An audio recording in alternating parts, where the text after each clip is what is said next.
So I had a conversation with a store last week that they wanted to measure the ROI against hard conversions only.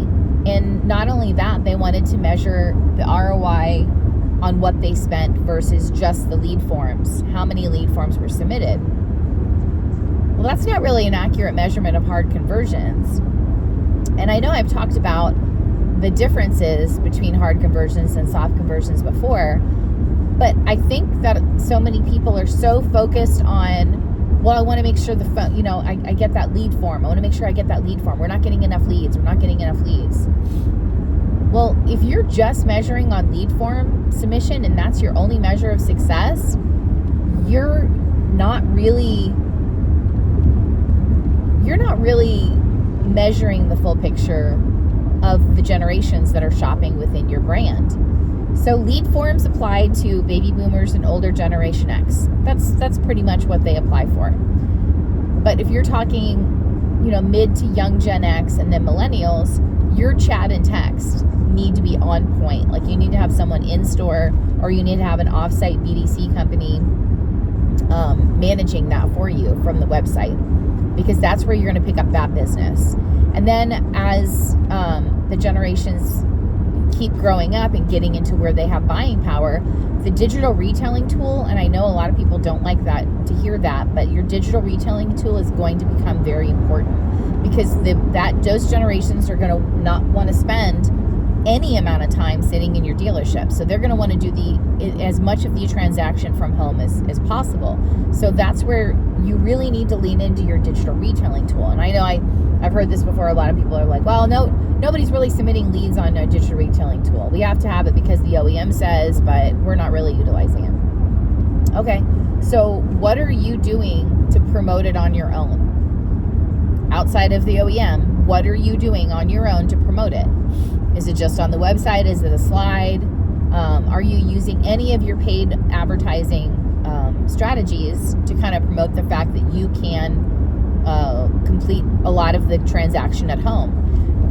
If I had a dealership, that's what I would be doing right now, as I would be putting some of my money in my branding strategy, which everyone should have on your paid digital advertising services, towards my why buy message of, easy at home, online. You can complete as much or as little of the transaction as you like.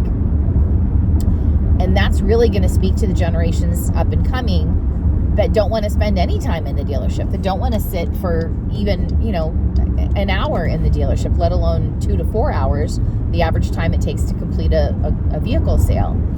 So I would really double down on the training for your team on navigating through the digital retailing tool first. And then second, I would actually put some money towards, in my paid advertising budget. You don't have to put half your budget into it, maybe 15, maybe 20% at the most. I would put that into pushing customers to use your digital retailing tool. Like I said, you first have to make your salespeople experts on it. You have to make your salespeople fans of it and cheerleaders for it. The more that you can get people to complete that transaction at home, the more you're meeting them where they want to shop. And that's really the name of the game, is meeting your customers where they want to shop. So back to soft conversions. So a soft conversion is like viewed SRP, viewed VDP. Those are types of things like viewed specials page, viewed service specials page. Those types of things are the actions that we're looking at when we look at soft conversions. So why is that important? Why is it important that we measure how many people viewed a VDP or how many people viewed an SRP?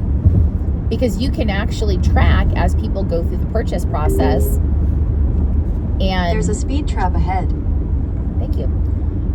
You can actually measure as people go through the purchase process what the steps are that they take. And empirically speaking, if you're just looking at the larger picture of what the averages tell you, if someone is on the SRP and then they're on the VDP, their probably next step is they're going to find some way to have a two-way communication with you at the store. So why is that important? Why do I care if what step they're on, because that also is how you want to navigate through your marketing efforts.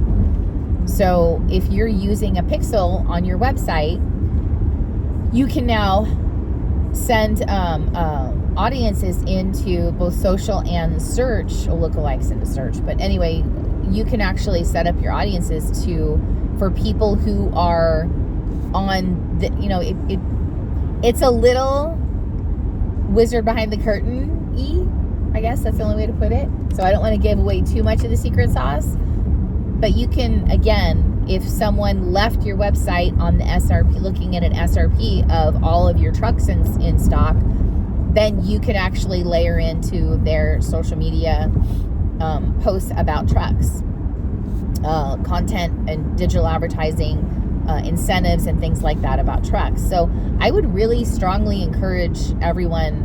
I really think putting the pixel on the website, such as my company has Pure Identity, that anonymizes the way the audiences that we load into our digital marketing, digital advertising side of things. But it actually meets people that want to shop. I know a lot of people are, they're scared of that technology. They're iffy about it. They don't like it. My husband is one of them. He doesn't like the fact that technology is listening and offering him up ads for things he probably wants or he's in the market for. Me personally, I don't mind it. I don't mind the fact that if I'm in need of a good pair of boots or another work travel computer bag, that all of a sudden I'm going to start seeing advertisements for work travel computer bags. I don't mind that, because it means I have to spend less time going and searching for that crap. I don't mind that when I'm on Amazon, it says, hey, you were looking at this stuff. Did you still want to look at this stuff? I don't mind that it'll take me to the next natural step. Hey, you looked at these. Did you want to look at these? So, I guess there's all schools of thought in it. But those actions that I've taken, looking at, items on essentially for Amazon, a search results page for boots, let's just use that example. And now it's going to serve me up ads for boots and ads for sales on boots. I'm okay with that. I've made my peace with that. And I know a lot of people have very strong opinions about data buying, privacy laws, things like that. All that aside, you can measure where a customer is in the purchase funnel pretty well based on where they're at, what they're looking at, and where they're at as far as a soft conversion. So I know if someone is looking at the specials page for a dealership website, they're probably looking for a deal. They've probably already picked at least the class of vehicle they want, an SUV, a sedan, a truck, and they're probably just now looking for, okay, I need to find the best deal.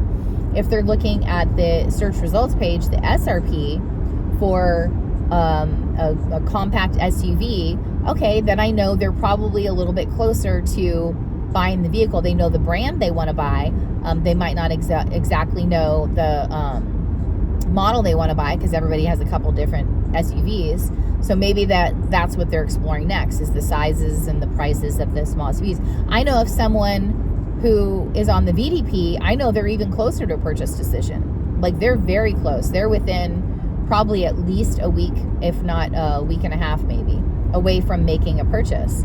So they'll be clicking on some way of interaction, provided we have our CTAs set up correctly. They'll be providing, we'll be having a click from them very soon. So by measuring that, then I can kind of scale provided I have a pixel in my digital advertising strategy, I can then scale my digital advertising accordingly. So to sum up, don't discount soft conversions. They have a place in the world too. They can very much help you hone your digital marketing message and make sure the accuracy of it is on point for the goals you need for your store. So that's all I got for this week. Happy selling.